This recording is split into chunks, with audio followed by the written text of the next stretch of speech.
Let's talk about why you are different from your family members and why you don't fit in, and why you will never be able to fit in with your other family members. From my own experience, this has happened to me throughout my life. I don't look like them, I don't act like them. I am the odd one out, never fitting in. I stood out like a housefly in a glass of milk. I couldn't fit in with these people. The only person that I connected with in my family to that level was my father. I was his favorite child. People tell me I look like him. I can see a little bit of resemblance. I can see a little bit of resemblance with my father, a little tiny bit with my mother, because I did come from them, which means they gave me one of their cells, but I don't look like them. Not even my father, who everybody thinks that I look like. I don't behave like them. The reason why you are different from your family is simply because the spirit exchange during reincarnation has absolutely nothing in that bloodline.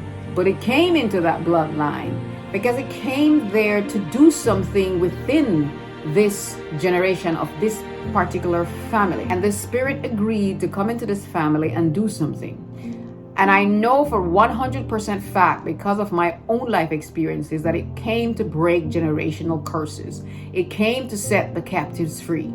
It came to liberate every person in that family from some generational curse that was done generations and generations and generations ago, or something that the spirits foresaw, something that the ancestors foresaw was going to happen to that family. This particular spirit came to release them and to set them free. It is a powerful spirit that came to make these changes, and it came into the body of a child where the conditions were right, and the conditions were right in the womb, within the fetus. And the spirit knew that the conditions within this fetus was perfectly right for it. And it took over that little fetus and was born into this family, but it was not of this family. The spirit is different. The spirit is from somewhere else. The spirit is not within the spirit of this bloodline. It came to break, and it came to crush, and it came to rebuild, and it came to heal, and it came to set them free. It came to do that. So this is why you are different from your family members. You're not of that family, but you came to release that family. But you were born into the family, which tied you to the family physically and generationally. You came as a warrior. You came to break ties. You came to release them from spirits that bound them. Okay, and all the elements are going to rise up and fight you from doing that.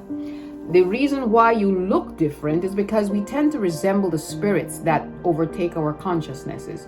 When I was in those dimensions, as you might call it, many deities took over my spirits. And in the word of my guru, when you hit those dimensions, or when you touch those dimensions, the spirits in the spiritual realm rush to your body like they hear a dinner bell, because they want to have that human experience.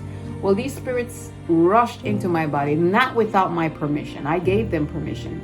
How? Unknowingly. I just placed my consciousness upon them and wondered about them, and they came. I did it, and they took over. And when I looked in the mirror, I began to resemble them. I no longer look like this. Now, when I came down from those dimensions, I began to look like myself again. But I was resembling all of those spirits that took over my body, and they were beautiful gods, beautiful deities. I no longer look like this. This is why you look different from your siblings, because the spirit that attached itself to you during the reincarnation process is going to stay here. It's not going to just come in and leave. No, it's going to stay here.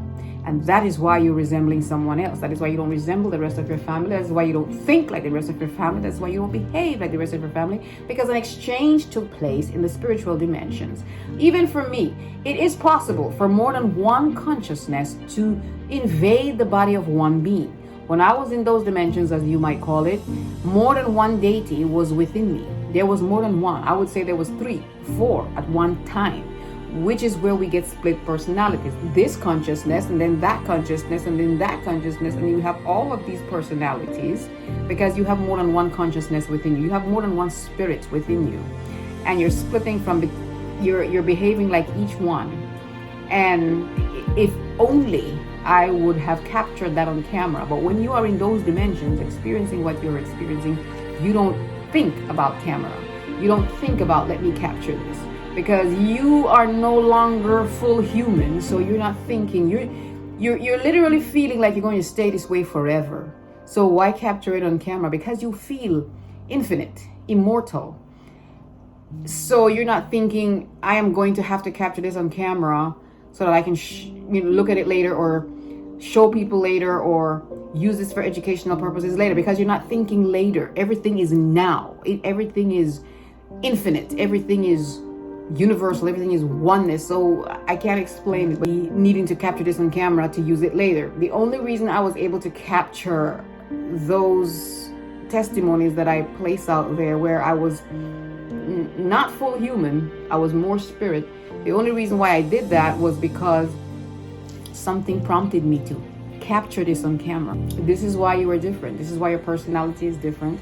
This is why you behave different, because the spirit within you is different, and you're resembling that spirit, and you're behaving like that spirit, and you can have more than one spirit functioning within your being, along with your own consciousness and your own personalities. And this spirit is also within you, in that family, to break curses, to set them free, to liberate them, because the karma is so great.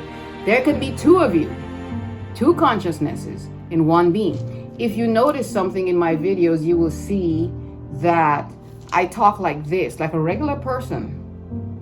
And then when I begin my prophecies and my other videos, I speak like someone else, like an old ancient shaman or an old ancient prophet, which is what I noticed within my being when I was very small. They used to call me the little tiny skinny prophet, because I had two voices that would pop out of me. One would be this, my regular childish voice, and then this prophet, this shamanic voice would come out of, I don't even recognize myself sometimes. So there could be two spirits, two beings within one body, and one comes out when deep, powerful spiritual things need to be done, and then it just goes back within my being in the back burner, and then so that this person can function. I am two people. This is where I believe we get this word altar from. Altar. Who is your altar? What is your altar? What do you become when you are in your subconscious mind? And yeah, I'm wearing this because Dark Night of the Soul took my hair. It's all right. Hair is the last thing that I worry about. It's not going to stop me. There's weave lace front.